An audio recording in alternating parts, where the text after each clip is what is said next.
This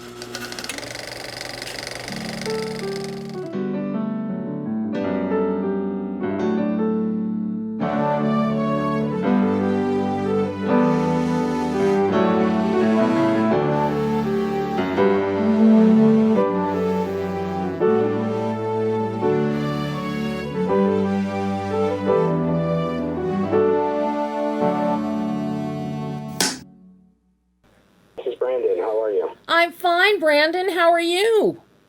Good. Let's cut to the chase here with Frost. This is a really well done movie, Brandon. Thank you. Thank you very much. We shot it during the height of COVID. A bunch of us had projects that were canceled, so we felt kind of relieved just to be able to do something, and we didn't want to make a movie about COVID or about a pandemic during a pandemic, like a lot of people did. Yes, no thank you for that. That's just not our style. So luckily, our friend James Cullen Bressack was able to find a story. He actually found an article about a woman in China that kind of this more or less happened to, minus like the father and a couple of things. And it pitched it to us and to Cleopatra Records, who funded and distributed it. And there we go. Within a couple of months, we were shooting. Yeah, well, I know Vernon and I had spoken about Of the Devil back in that Devanny was in. We spoke back in July about it, and he told me, "Oh, just wait till you see Frost." Frost is very different for him too. Because, yes. He's known for he's in the Road Warrior and Commando and stuff, which is awesome because very, very few actors or performers ever get anything like that like everybody knows. Yeah. But not a lot. But he doesn't always get to do stuff that is really kind of similar to his real personality. He's very genuine and funny and has a lot of heart, and he's usually the bad guy. Yeah. So it was nice to be able, and he thanked us for giving him something where he could show another side of himself. Oh, I have to tell you, Brandon, he was so thrilled that he did get to do this because these are the kind of films that he wants to do now. He's got a kid's film coming up, got another one where he plays a jovial Santa. Which, for some reason, I can really picture. And I have to say, as I wrote and I posted something on social media about the film, that Wells brings the warmth to this, Devanny brings the horror. It's a really lovely match with Vernon and with Devanny as Abby. Yeah. But what really, the real winner of this film is your work with Kelton Jones, your cinematography, outside, the cool blue wash, gray wash, and all of that shooting inside a car. Because often... That was challenging. I mean, Brandon, I think Locke, when we've seen that handled the best with shooting inside a car for a whole film, was with Locke, with what Stephen Knight did with Tom Hardy. Of course, Stephen had 16 little GoPros and cameras inside the car, trying to change things up for visual interest. You kept me so visually interested in this film, with different angles, with down at the floor, up at the floor, extreme close-ups. You've got some great ECUs happening in here. Just so visually engaging. I love it. Well, thank you. It was a lot of what I've been doing is really large scale and broad, huge world building. So it took me a little bit to really get in the right mindset to, basically like, how do you make this confined space an entire movie, because it's not my normal go-to. And Kelton I hadn't worked with before, but Kelton has actually, he has a past in photographing miniatures, like miniature models of like towns and stuff like that. So he was able, because of that, I think he was able to actually really use the perspective where you feel this entire world and you're really, just moving around 3 or 4 feet the entire time. There's actually shots where there's the shot that you see a version of it a few times as the weather escalates. Yes. That's this tracking shot going back and forth past the car, which we had set up, I think, like 50 feet from the car. And, we do it once dry, then we do it once with a little bit of snow and once with a lot of snow. And I'll ruin it. It was like 60 degrees most of the time we shot this. It wasn't really snowing. So he was able to just really, and this is just one example of a lot of the really great things that he did. He was able to just take a little bit of like very nicely, very strategically placed fake snow and make it seem like this like huge blizzard around the car. And I really feel that was because of his past in shooting miniatures. Like he has a really good eye for that and shooting visual effects. Did you storyboard? How did you even logistically approach this? I shot list everything, even though anyone can tell you on set if you show up and hand out shot lists to people, usually that's forgotten in about 30 minutes. Yeah.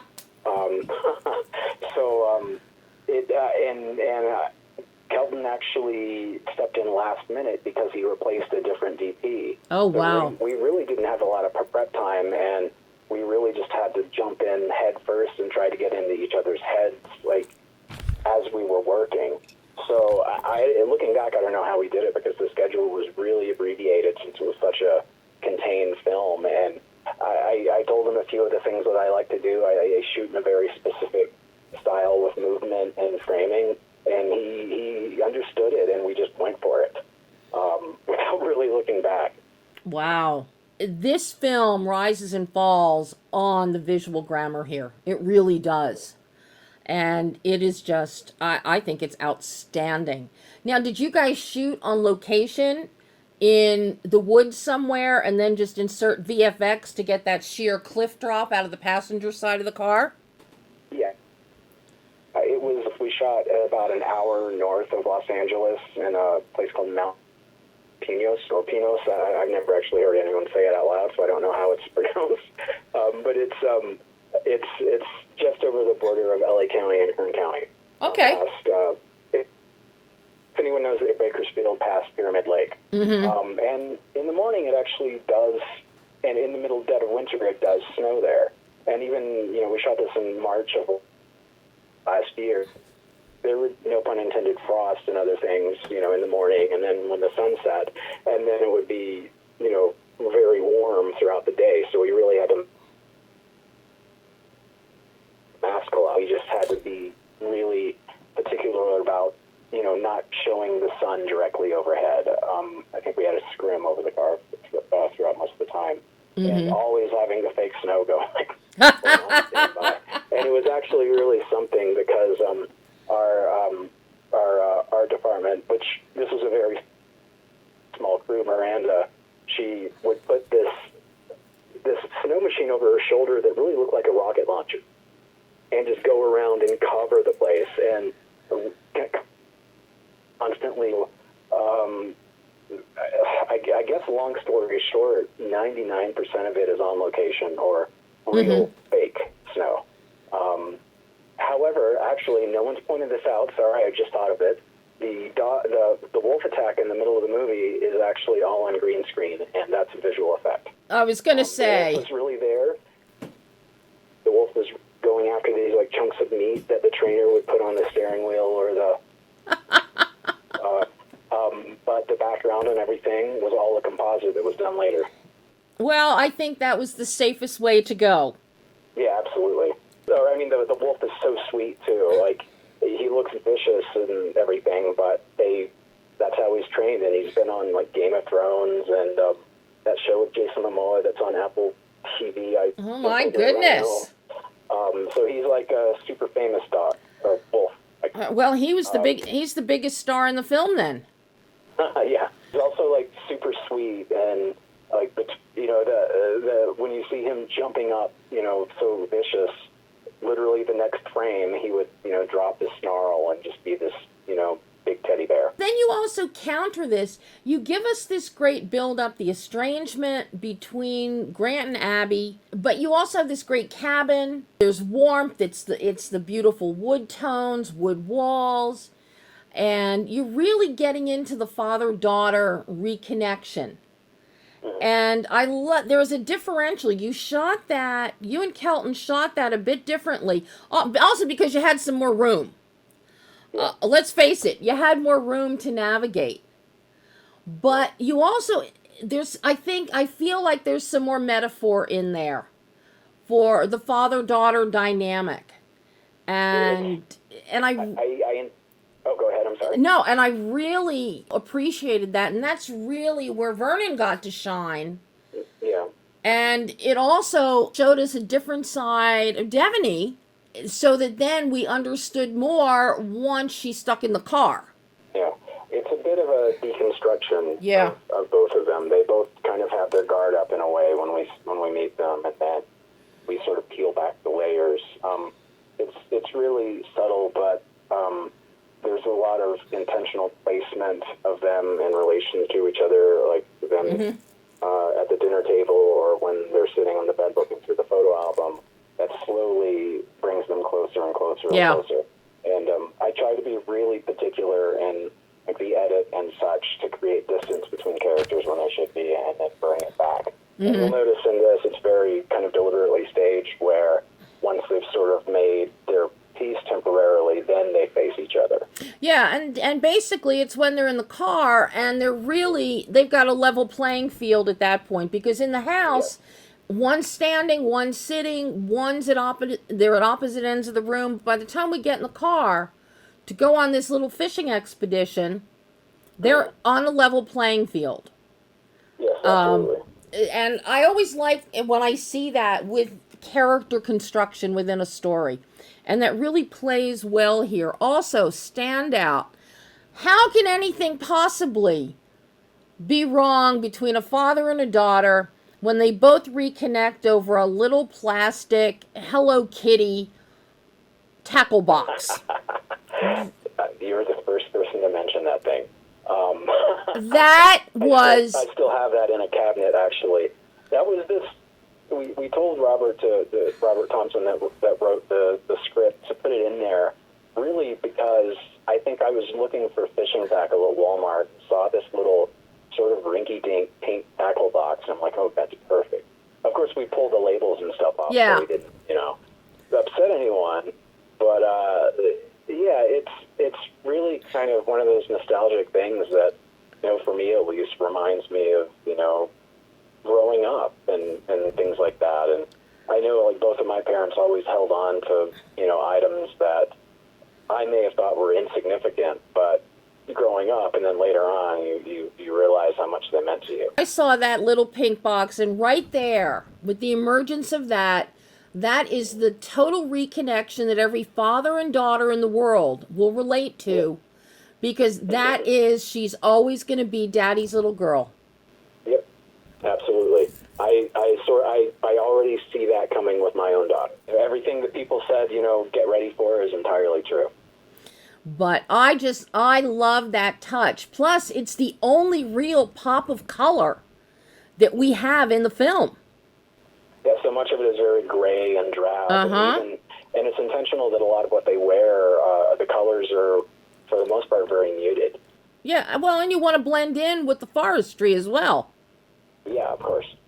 Now, how challenging was the edit on this? Because, as you know, building that tension, that pacing is so key. In addition to these great visuals, everything's got to be paced right to build the intensity. So we're feeling Abby's fear. We feel her confidence. You get, it's more relaxed. But then when things really start intensifying and you're pulling in tighter with the camera, with your focus, and the editing ramps up. This had to be really challenging to come up with the right pace for this. Well, yeah, because this was a small movie shot in COVID with a small crew and small budget, I actually edited it under a pseudonym that I tend to use sometimes when I do post-production work. So I actually cut a lot of it in the middle of the night where, without distractions, where I could kind of just hyper-focus on it and really just get absorbed in it. I come from a musical background and had some experience in recording music, and I transcended that to film or movies ultimately. So a lot of it is that there's a certain rhythm I try to use, or crescendo, fall, for certain moments. And I deliberately cut like camera movement, close-ups, everything. It comes across like it's almost like music video stylish, but there's all a very deliberate meaning behind why most choices are used. Mm-hmm. Love the editing on this one. The big question here is, you're working with your wife. How well does she take direction? I've put her in a number of things since I started directing, and I always like to really push her and challenge her in ways that other directors either, and this isn't a slide against anyone, but I try to bring things out of her that she doesn't get an opportunity to do on other things. Mm-hmm. So, for instance, with this one, it's a short schedule, and I know how to push her buttons in a certain way to get her to the spot where she needs to be for the character. And then once I get her to that spot, she generally just goes with it, and right. I know that she will do what the movie needs her to do. There's a certain trust there that we've been able to develop over the years. Because you've got a 15-month-old daughter running around the house, and during this film, Abby is pregnant and giving birth at any second. Was this and because of what we see unfold in Act 3, how emotionally draining was this for you? It was really, even when James had first pitched the story, I knew that it was something that would get people's attention, but I don't traditionally make things very gory. I'd say more like visceral, intense, as opposed to gross out and stuff like that. And even this isn't necessarily just, I think the idea of what happens in the end of the movie is maybe more gross than what we actually see. Because if you go back and look at it beat by beat, you don't really see much beyond. No, it's a couple little. Is it live or is it Memorex? Is she remembering this? Is she hallucinating? Yeah, so you're not really 100% certain. Right, and actually another thing, and you're once again the first person to hint on this is, and I'll be vague, for the listeners, so I don't spoil it. But you'll probably know what I'm getting at, is there's hints sprinkled throughout the movie that are very subtle, maybe a little too subtle sometimes, that what happens at the end may be different than what you're seeing. Yeah.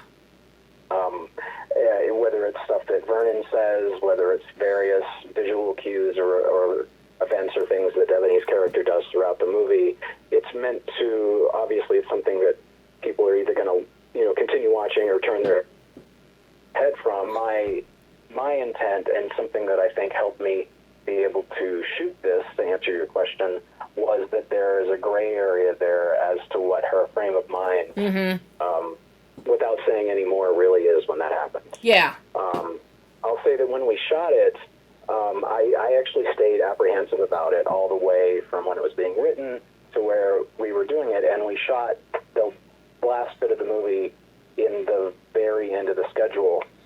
And once we saw the props and the special effects and things, we figured, let's just go for it. Let's just go all in.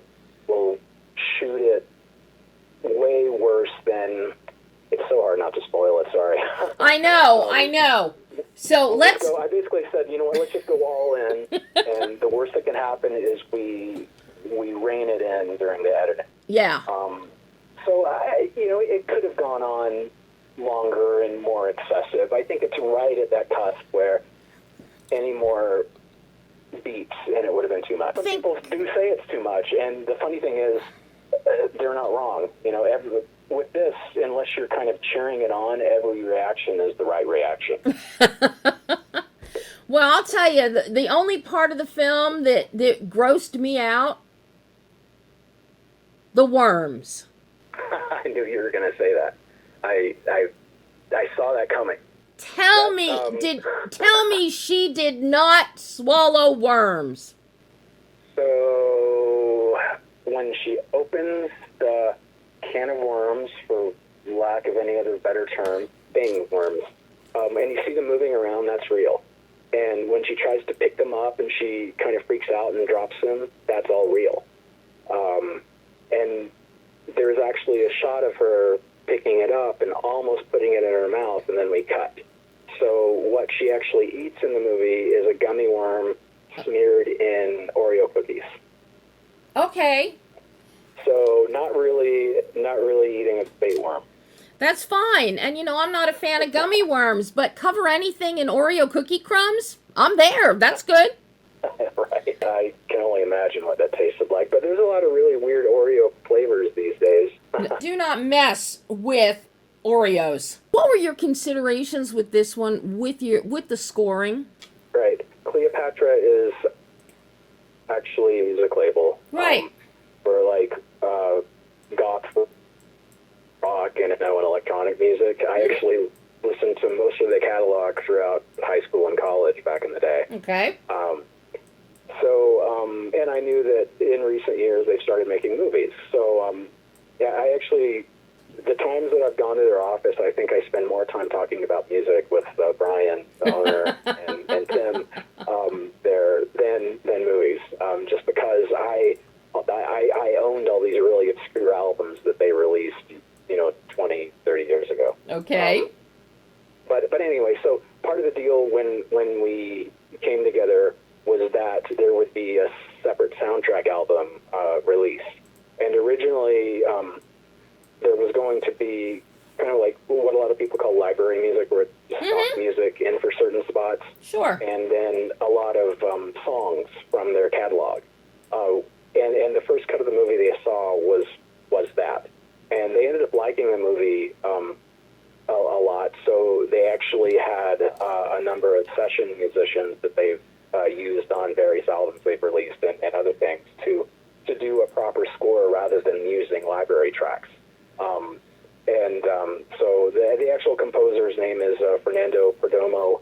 He plays guitar with, people should just look him up. He plays on so many things, we would need like 2 hours to say it. And he also had contributions from a musician named Rick Wakeman, who composed the score, I believe, to a movie called The Burning, starring Jason Alexander years and years ago. That was kind of a Friday the 13th knockoff.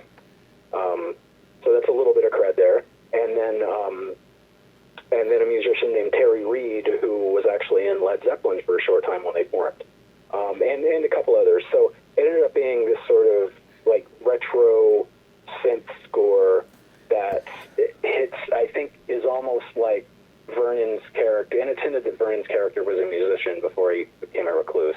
So it's almost like his internal monologue, the way that I used it in the movie. Wow. All around, Brandon, job so well done on Frost. And, I mean, this is a perfect film to have out now. It's got some horror elements for Halloween. It's got snow and the woods. It carries you through the winter holidays and Christmas. So, I mean, you've got perfect distribution timing here. Yeah.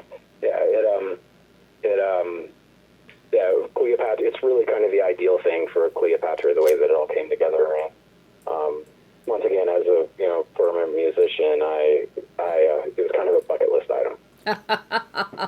Always nice when you can cross something off that good old bucket list.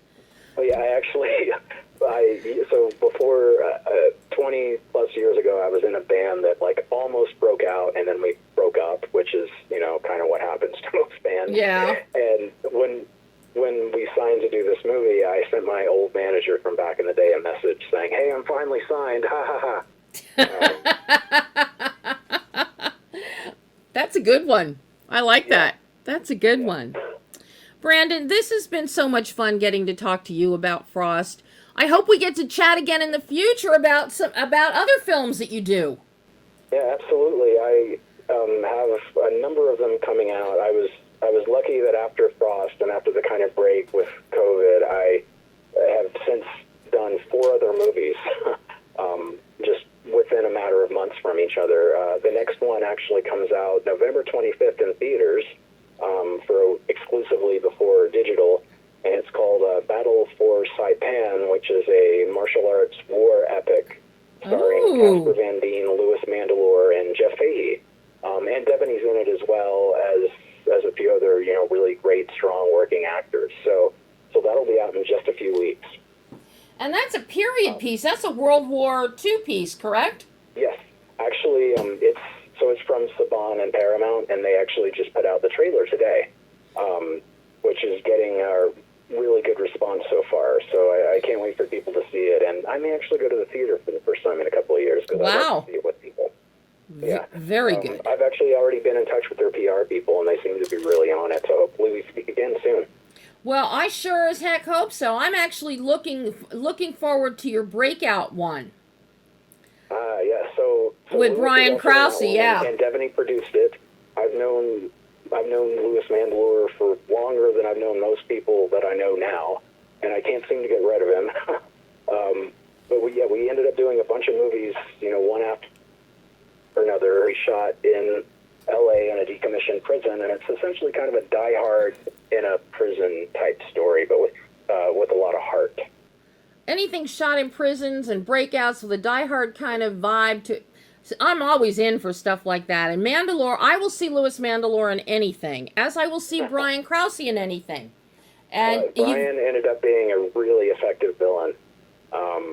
He's used to playing kind of the good guy, the handsome dad, but he was great. I can't say enough good things about him. He was chilling.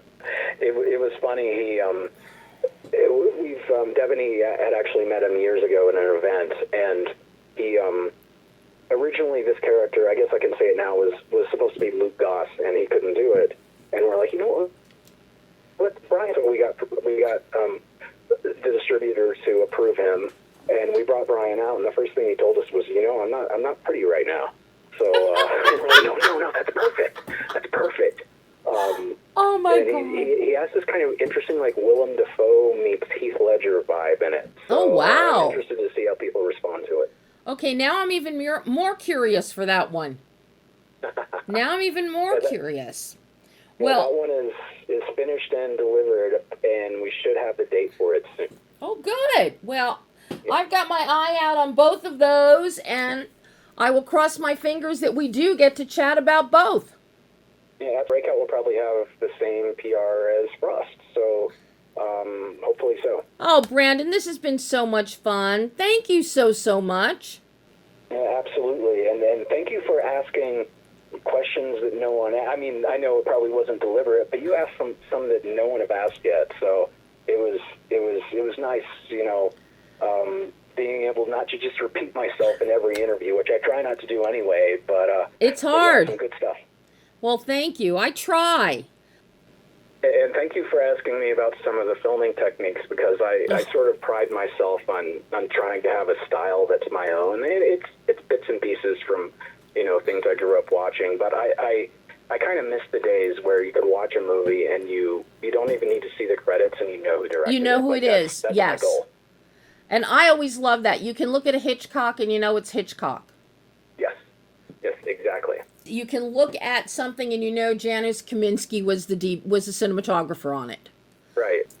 One of my big influences was John Woo, and most of his movies, except for maybe Broken Arrow, you watch 10 seconds of it, And you know it's a John Woo.